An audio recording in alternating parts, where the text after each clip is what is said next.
Shalom saudara-saudaraku yang terkasih. Hari ini kita akan mendengarkan firman Tuhan bersama-sama.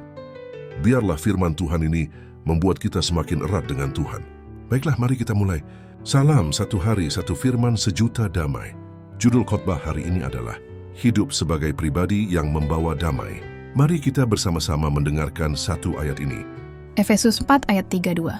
Tetapi hendaklah kamu ramah seorang terhadap yang lain, penuh kasih mesra dan saling mengampuni, sebagaimana Allah di dalam Kristus telah mengampuni kamu. Saudara-saudari yang terkasih dalam Tuhan, hari ini kita merenungkan satu ayat yang sederhana, namun mengandung kuasa besar untuk mengubah kehidupan kita dan komunitas kita. Efesus 4 ayat 32 adalah panggilan kasih yang lahir dari hati Allah sendiri. Ini bukan sekadar perintah etika, tetapi panggilan untuk hidup di dalam karakter Kristus. Mari kita renungkan 3 hal penting dari ayat ini. 1. Hiduplah dalam keramahan yang memulihkan. Hendaklah kamu ramah seorang terhadap yang lain. Saudara, dunia kita saat ini sedang krisis keramahan. Kita cepat menilai, lambat memahami. Kita cepat marah, lambat mengasihi. Tapi firman Tuhan hari ini mengajak kita, jadilah ramah. Apa artinya ramah? Bukan hanya berkata halo dan tersenyum, tetapi memiliki hati yang terbuka dan siap menerima orang lain, bahkan yang sulit untuk dikasihi.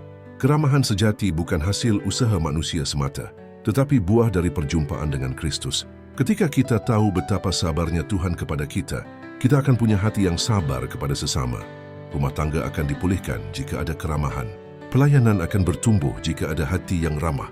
Komunitas akan dibangun ketika orang-orang percaya saling menyambut dengan kasih, bukan dengan syarat. Ini adalah penjelasan dari poin yang pertama. Kita lanjut poin yang kedua. Kasih mesra yang menjadi bahasa Allah. Penuh kasih mesra. Kata ini, kasih mesra, dalam bahasa aslinya menggambarkan kehangatan kasih yang dalam, seperti kasih seorang ibu kepada anaknya. Ini bukan kasih basa-basi, bukan kasih pura-pura, bukan kasih karena ada maunya. Ini kasih yang timbul dari hati, yang telah disentuh oleh kasih Allah. Saudaraku, kasih mesra ini harus menjadi gaya hidup kita. Apakah kita sudah mengasihi orang di sekitar kita dengan kasih yang hangat dan tulus, atau justru kita bersikap dingin dan menjaga jarak? Banyak orang di sekitar kita sedang terluka, butuh penguatan, butuh pelukan, butuh senyum. Tuhan ingin kita menjadi saluran kasih-Nya, bukan tembok penghalang. Kasih mesra adalah bahasa Allah. Ketika kita mengasihi, kita sedang berbicara dalam bahasa surga. Ini penjelasan dari poin yang kedua. Kita lanjut ke poin yang terakhir, yaitu poin yang ketiga.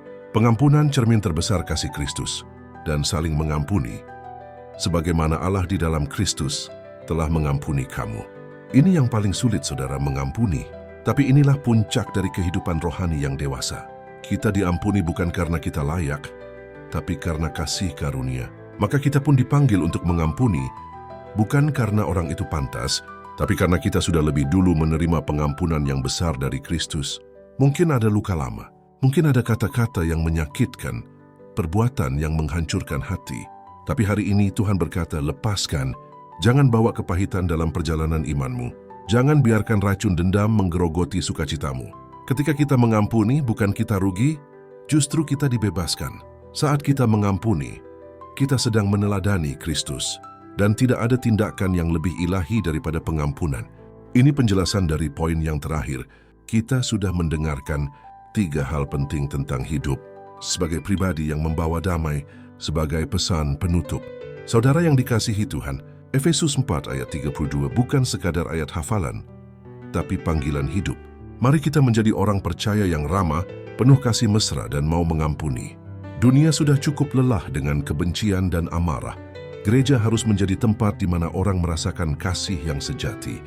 Mari jadi agen pemulihan di rumah kita, di gereja kita, di tempat kerja, dan dimanapun kita berada. Sebelum kita akhiri, mari kita berdoa bersama-sama. Tuhan Yesus, Engkau telah menunjukkan kepada kami kasih yang sempurna, Engkau ramah, Engkau penuh kasih mesra, dan Engkau telah mengampuni kami tanpa batas. Hari ini kami mau belajar meneladani-Mu. Lunakan hati kami yang keras. Ajari kami untuk bersikap lembut, mengasihi dengan tulus, dan melepaskan pengampunan meskipun sulit. Roh Kudus, bentuklah kami menjadi pribadi yang mencerminkan kasih Kristus setiap hari. Dalam nama Yesus kami berdoa. Amin. Terima kasih. Tuhan Yesus memberkati kita semua.